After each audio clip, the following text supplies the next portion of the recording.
नमस्कार दोस्तों, आज से एक नया सीरियल शुरू होने जा रहा है जिसका नाम है आपकी नजरों ने समझा। प्रोमोज आप देख ही रहे होंगे कुछ दिनों से। तो कहानी शुरू करते हैं। कहानी पेरिस शहर से शुरू होती है। सपनों का शहर है। यहाँ पर एक फोटोग्राफर दर्श रावल को अवार्ड मिलने वाला है। उसकी खींची हुई एक तस्वीर को बेस्ट तस्वीर की श्रेणी में शामिल किया गया है कि द्वारकाधीश की तस्वीर है। लेकिन ये क्या, इधर नाम अनाउंस हो रहा है, इधर वॉशरूम में एक आदमी उसकी पिटाई कर रहा है क्योंकि वो लेडीज वॉशरूम के अंदर घुस गया था। वो कहता है कि मैंने जानबूझकर ऐसा नहीं किया है। कुछ टटोलता सा वो बाहर निकल जाता है। यही है दर्श रावल, इस सीरियल का हीरो, जो देख नहीं सकता। जी हाँ, वो देख नहीं सकता, सिर्फ अपनी सुनने की शक्ति से सब कुछ जानता है, पहचानता है और इसे ही बेस्ट फोटोग्राफर का अवार्ड मिलने वाला है। बाहर आता है, लेकिन वो लड़का जिसने उसकी पिटाई की पीछे पीछे आता है और उसे इंडियन होने पर गाली देता है। इस बात पर ये उसकी ठुकाई कर देता है। फिर टटोलता चला जाता है क्योंकि उसका नाम अनाउंस हो रहा है, वो लेट हो रहा है। जाता है बाहर, अपना चश्मा पहनता है। सब उसके लिए क्लैपिंग्स कर रहे हैं क्योंकि ये एक ब्लाइंड फोटोग्राफर है। वो स्टेज पर चढ़ने की कोशिश कर रहा है। लोग उसकी मदद भी करना चाहते हैं, लेकिन वो मदद लेने से इनकार कर देता है। स्टेप्स भी अपने आप ही चढ़ता है। उसे अवार्ड मिलता है। वो मंच पर आता है और उसके बाद स्पीच देता है। वो कहता है कि लोग कहते हैं कि ब्लाइंड्स कैसे तस्वीर खींच सकते हैं, लेकिन तस्वीर खींचने के लिए मन की आंखों की जरूरत पड़ती है। वो अपनी प्रेरणा दुनिया के नंबर 1 ब्लाइंड फोटोग्राफर येन त्रेहान को कहता है और कहता है कि अगर मैं नंबर 2 बनूं तो मुझे कोई प्रॉब्लम नहीं है। वो आदमी जिसने दर्श की वॉशरूम में ठुकाई की थी यकीन कर बैठा है कि दर्श एक फ्रॉड है, अंधेपन का नाटक कर रहा है, पूरे पेरिस को बेवकूफ बना रहा है। इधर दर्श सबके साथ सेल्फीज खिंचवा रहा है। लोग उससे मिलकर बहुत एक्साइटेड हैं। उसकी फोटोग्राफ्स खींची जा रही है। खैर, ये लड़का जो उसके अगेंस्ट है उसे एक्सपोज करने की कोशिश करता है। एक फोर्क उठाता है और कहता है कि अगर मैं ये फोर्क इसकी तस्वीर की ओर फेंकूंगा, इसकी खींची तस्वीर डिस्ट्रॉय करने की कोशिश करूंगा, तो इसी वक्त ये एक्सपोज हो जाएगा। अपनी खींची तस्वीर बचाने की कोशिश ये जरूर करेगा। फोर्क उठाकर फेंकता है तो दर्श जो देख नहीं सकता है अपने सेंसेस से सब कुछ जान जाता है और हाथ बढ़ाकर फोर्क को रास्ते में ही रोक देता है। इसके बाद फिर इस लड़के के पास आता है, कहता है कि वॉशरूम में अनजाने में ही सही, लेकिन गलती मुझसे हुई थी, लेकिन अब गलती तू कर रहा है। अरे ये हमारे देश की तस्वीर है, इसे खराब कर रहा है। और ये तो द्वारका है, वो शहर जहाँ मेरा दिल बसता है, जहाँ मेरी माँ मेरा इंतजार कर रही है। इसके बाद हम द्वारका शहर के व्यूज देखेंगे। पूरे शहर को बहुत खूबसूरती से दिखाया गया है। इसके बाद हम घाट भी देखेंगे। अब हमारे हीरोइन के इंट्रोडक्शन की बारी है। बहुत ही कलरफुल सा पूरा सेटअप है। एक शादी हो रही है और लड़की की माँ है एक गाय जिसका नाम है डिंगली। बहुत ही सजा धजा के उसे खड़ा किया गया है और वो अपना सिर हिला हिला के सब कुछ देख रही है। सब कहते हैं कि डिंगली की बड़ी बेटी की आज शादी होने वाली है और इसकी छोटी बेटी ने ही सारा इंतजाम किया है। छोटी बेटी कौन है? छोटी बेटी है इस सीरियल की नायिका यानी कि हीरोइन, जिसका नाम है नंदिनी। सबसे पहले उसका चेहरा ढक कर प्रस्तुत किया गया है। कुछ गिफ्ट बैग्स के पीछे आंखें दिखाई गई है। उसके बाद हमें नंदिनी का चेहरा नजर आएगा। बहुत व्यस्त है, आखिर बड़ी बहन की शादी जो हो रही है और उसकी माँ यानी कि डिंगली भी वहाँ पर खड़ी है। उसकी मौसी कहती है कि कितना उत्साह है इस लड़की में, अनाथ है दोनों बहनें, लेकिन इस डिंगली को ही अपनी माँ मान बैठी है। वो हंसते हुए कहती है नंदिनी से कि दीदी का कन्यादान क्या डिंगली से ही करवाएगी? नंदिनी कहती है कि हाँ क्यों नहीं, अरे गाय तो भगवान होती है और भगवान के हाथों से कन्यादान हो, इससे अच्छा क्या हो सकता है भला। बारात नाव में जा रही है। नंदिनी के हाथ में उसके ठाकुर जी यानी कि कान्होड़ा है, जिन्हें वो स्थापित करती है और कहती है कि घर के बड़े बुजुर्ग की स्थापना तो पहले मैं कर दूं। उसकी गाय यानी कि डिंगली की तस्वीर अखबार में छपी कोई उसे दिखाता है। बहुत खुश हो जाती है, कहती है अरे वाह, इस तस्वीर खींचने वाले से एक बार कान्होड़ा मुझे जरूर मिलाना, ये आप मुझे प्रॉमिस करो। वो अपनी बड़ी बहन के पास जाती है जो दुल्हन बनी बैठी है। कहती है कितनी प्यारी दुल्हन लग रही है मेरी बहन। बहन की शादी द्वारका में हो रही। बहन कुछ परेशान सी है। नंदिनी को लगता है कि जीजा जी उसकी बहन को बहुत प्यार करते हैं, लेकिन बहन परेशान है क्योंकि जीजा जी का फोन नहीं आ रहा है, उसकी कॉल भी पिक नहीं कर रहे हैं। बड़ी बहन कहती कहने को तो मैं बड़ी हूँ, लेकिन तू छोटी होकर भी मेरी शादी का सारा इंतजाम करी है। नंदिनी ने अपनी दीदी की शादी के लिए एक एक सामान जुटाया है, टीवी, फ्रिज, कूलर, एसी, सब कुछ। इसके बाद हम एक और घर की तस्वीर देखेंगे। यहाँ भी द्वारकाधीश जी की पूजा हो रही है, लेकिन यहाँ पूजा का अंदाज ही कुछ और है। ये हमारे नायक दर्श का परिवार है, उसकी माँ, बाप और पूरा परिवार पूजा कर रहा है। अंदाज अलग इसलिए क्योंकि माँ आंखें बंद करके पूजा कर रही है। आप सोच रहे होंगे इसमें नया क्या है, सभी तो आंखें बंद करके पूजा करते हैं। नया ये है कि दर्श की माँ द्वारकाधीश का चेहरा नहीं देखती हैं। 3 साल से उन्होंने इनका चेहरा नहीं देखे क्योंकि वो नाराज है, क्योंकि द्वारकाधीश ने उनके बेटे की रक्षा नहीं की, बेटे की आंखें जा चुकी हैं। इस बात के लिए माँ ने द्वारकाधीश को अभी तक माफ नहीं किया है, इसलिए पूजा करते वक्त वो अपनी आंखें बंद रखती हैं, टटोल टटोल कर सारा सामान उठाती हैं, द्वारकाधीश का चेहरा भी नहीं देखती हैं। पूजा खत्म होने के बाद उनके पति इस बात के लिए उन्हें टोकते भी है, लेकिन वो किसी की नहीं सुनती है।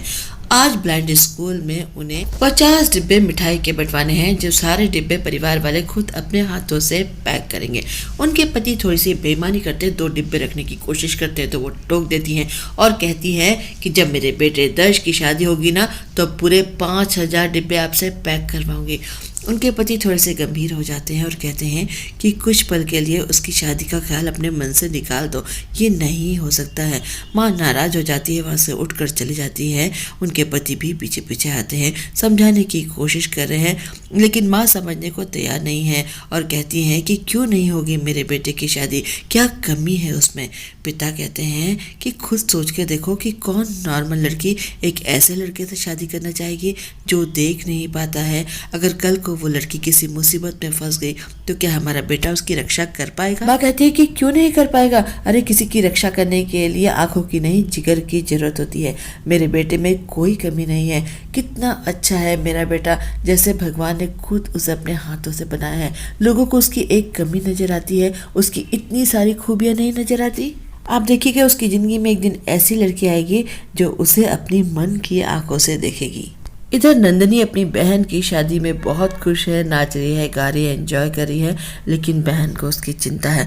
वो कहती है कि मेरी शादी के बाद ये बिल्कुल अकेली रह जाएगी। मौसी कहती है कि तू फिक्र क्यों करती है, कान्होड़ा है ना इसकी फिक्र करने के लिए। तू देखना इसे ऐसा घर जरूर मिलेगा जहाँ इसे ढेर सारा प्यार मिलेगा। इधर दर्श का छोटा भाई उसके कमरे में ऐसी घड़ी लगा रहा है जिसे छू कर समय का पता लगाया जा सकता है। माँ देखती है तो उन्हें बहुत गुस्सा आता है, वो लाइट्स ऑफ कर देती हैं। भाई घबरा जाता है कि लाइट कैसे चलेगी, वो टकरा भी जाता है, उसे चोट लग जाती है। माँ कहती है कि कुछ देर के लिए तुम्हें दिखाई नहीं पड़ा और तुम टकरा गए, और मेरे बेटे को तुम देखते नहीं हो, उसे मन की आंखों से सब कुछ दिखाई पड़ता है। ऐसी हरकतें तुम क्यों करते हो जिससे उसे अपने अंधेपन का एहसास हो। मैं लगातार कोशिश करती हूँ कि उसे इस बात का एहसास ना हो, लेकिन तुम हो कि बाज ही नहीं आते हो। छोटा भाई माफ़ी मांगता है, कहता है कि माँ मैंने इस तरह से नहीं सोचा था, मैं तो सिर्फ भाई की मदद करना चाहता था। माँ कहती है कि क्यों करना चाहते थे तुम उसकी मदद, अरे क्या कमी है उसमें। 3 साल पहले उसका एक्सीडेंट हुआ था, लेकिन उसी साल उसने MBA में टॉप किया था। पापा के साथ बिजनेस में हाथ बटाता है और इंटरनेशनल फोटोग्राफी में उसे अवार्ड तक मिल रहा है। टॉप क्लास फोटोग्राफर है, तुम उसकी बराबरी भी नहीं कर सकते। तुम्हारी अचीवमेंट सिर्फ यही है कि तुम देख सकते हो। छोटा भाई माफ़ी मांगता है, माँ से आशीर्वाद भी मांगता है। उसे भी आज एक मीटिंग कंडक्ट करनी है, लेकिन तभी दर्श की गाड़ी आ जाती है। माँ तेजी से बाहर निकल जाती है, उसे आशीर्वाद भी नहीं देती है। छोटा भाई कहता है कि माँ मुझे मालूम है कि मैं भैया की बराबरी नहीं कर सकता हूँ, लेकिन मैं भी कुछ कम नहीं हूँ। माँ जल्दी से हॉल में आती है, लेकिन दर्श नहीं है। वो सोचती है कि मुझे तो एहसास हुआ था कि मेरा बेटा आ गया है। तभी बेटा आता है, माँ की आंखों पर हाथ रख देता है। माँ बहुत खुश होती है। दर्श माँ को अपना अवार्ड यानी कि ट्रॉफी भी देता है। माँ की खुशी का ठिकाना नहीं रहता। पूरा परिवार भी दर्श से बात करना चाहता है, लेकिन माँ दर्श को छोड़ती ही नहीं है, उस पर अपना एकाधिकार चाहती है। माँ जल्दी से जाती है द्वारका जी के पास और आरती की थाली लेकर आती है। बेटे को टीका लगाती है, उसके बैग की तलाशी भी लेती है। कहता है कि क्या देख रही हो माँ? वो कहती है कि ये कैप तूने नहीं पहनी ना, जैसे मैंने रखी थी वैसे की वैसे वापस आ गई है। कितनी ठंड पड़ती है वहाँ पर। -2 डिग्री टेम्परेचर था, मैंने देखा था, मैं लगातार टच में थी। दर्श कहता है कि माँ ये मंकी कैप पहनकर मैं कितना फनी लगता, और कहीं वो लड़की वहाँ पर होती जिससे मेरी शादी होने वाली हो, वो मुझे देखकर पसंद करती क्या? माँ हंसती है, उसे पीटती, कहती है माँ से ठिठोली करता है, तेरी चिंता में मेरे चेहरे का रंग उड़ जाता है। बेटा माँ के गालों में गुलाल लगा देता है, कहता है कि माँ हैप्पी होली। माँ कहती होली में तो अभी 1 महीना बाकी है। वो कहता है कि मेरी माँ के चेहरे का रंग कैसे उड़ सकता है, मेरी माँ तो मेरी होली है, दिवाली है, सब कुछ मेरी माँ के चेहरे के रंग से है। मैं भले ही देख ना पाऊँ, लेकिन माँ तुम्हारी आवाज़ में मुझे सब कुछ दिखाई पड़ता है। मेरी जिंदगी का हर रंग सिर्फ और सिर्फ तुमसे ही तो है। शाम को एक फोटोग्राफी कंपटीशन में भी जाना, एक पार्टी में जाना। माँ तैयार होने को कहती है तो दर्श वो मंकी कैप पहन लेता है, कहता है माँ मैं ये पहन के जाऊंगा। माँ टोकती, कहती है पागल है क्या, इसे क्यों पहनेगा, कितना फनी लग रहा है। माँ बेटे दोनों हंसने लगते हैं। दर्श कहता है कि लेकिन माँ पहले मैं घाट में जाऊंगा कुछ तस्वीरें खींचने के लिए। दर्श घाट पर पहुंच जाता है, तस्वीरें खींच रहा है, देख नहीं सकता है लेकिन सुनकर सब कुछ जान जाता है। इधर हम देखेंगे कि बारात भी पहुंच चुकी है घाट पर, ढोल नगाड़े की आवाज़ें आ रही हैं, दर्श को सुनाई पड़ती हैं। वो उस तरफ मुड़ता है और मन ही मन सोचता है कि वाह, एक बहुत ही बढ़िया सी गुजराती वेडिंग की फोटोग्राफ्स खींचने को मिलेंगी। नाव किनारे लगती है, सब लोग नाव से उतरते हैं। दहेज का सामान अभी भी नाव में ही रखा हुआ है। नंदिनी जाती है उसे सारा सामान जो समेटना है, लेकिन तभी समुद्र में भंवर आ जाता है। सब लोग घबरा जाते हैं, जान बचाने की कोशिश में है, लेकिन नंदिनी मानती नहीं है। अपनी दीदी से कहती है कि दीदी तू यही रहना। दीदी रोकने की कोशिश करती है, लेकिन वो जल्दी से नाव पर चढ़ जाती है और कहती है कि तेरे दहेज का एक भी सामान मैं खराब होने नहीं दे सकती। अरे 11,000 का टीवी है, 5,000 की मिक्सी है, कुछ भी मैं खराब होने नहीं दूंगी। जल्दी से नाव पे चढ़ जाती है। सब टोकते रह जाते हैं, लेकिन वो नहीं सुनती। दर्श के पास सेंसर्स है, जिसे उसे सब कुछ पता चल जाता है कि कितनी दूर पर क्या हो रहा है। वो कहता है नाव में कोई है क्या, जल्दी से बाहर आओ। अरे 20 मीटर दूर पर भंवर है। नंदिनी कहती है कि 20 किलोमीटर चल के गई थी मैं दीदी के लिए फ्रिज लाने के लिए। वो फिर कहता है अरे सिर्फ 16 मीटर दूर है, जल्दी से नाव से उतरो। वो कहती है कि 16 जोड़ी कपड़े हैं मेरी दीदी के, मैं नहीं आ सकती। वो कहता है अरे बस 11 मीटर दूर रह गया भंवर, जल्दी से आओ। तो कहती है कि 11,000 का LED टीवी है, मैं कैसे आ सकती हूँ, मैं नहीं आऊंगी। कान्हा जी से कहती है कि कान्हा जी ठिठोली करने के लिए बस यही वक्त मिला था, सब कुछ ठीक कर दो वरना कल से कड़वे लड्डू चढ़ाऊंगी प्रसाद में। तभी हम देखेंगे कि उसकी गाय बचाने के लिए दौड़ती है। सब कहते हैं अरे देखो देखो नंदिनी की माँ जा रही है बचाने के लिए। दर्श सोचता है कि लड़की की माँ जा रही है, वो बेचारी कैसे बचाएगी, मुझे ही कुछ करना पड़ेगा। वो नंदिनी को बचाने के लिए पानी में छलांग लगा देता है। इस बात को भूल जाता है कि वो देख नहीं सकता है। देख नहीं सकता है तो क्या हुआ, उसके अंदर जिगर है, वो एक लड़की की रक्षा कर सकता है। तैरते तैरते नाव तक जाता है, नाव पर चढ़ जाता है और अपने सेंसर्स के थ्रू ही जाने की कोशिश करता है कि नंदिनी कहाँ है।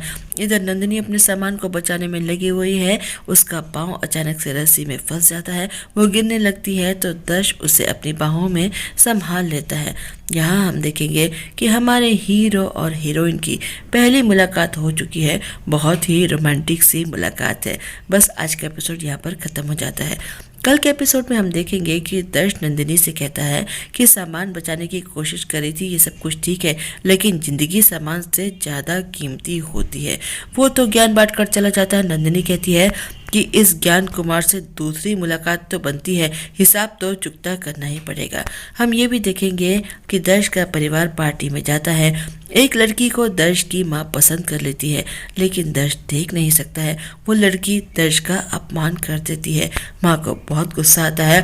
वो कहती है कि 30 दिन के अंदर अंदर मैं इस शहर की सबसे सुंदर और सबसे गुणी लड़की से अपने बेटे की शादी करवाऊंगी। दोस्तों आज बस इतना ही, कल फिर मिलते हैं। मैं चलती हूँ, बाय।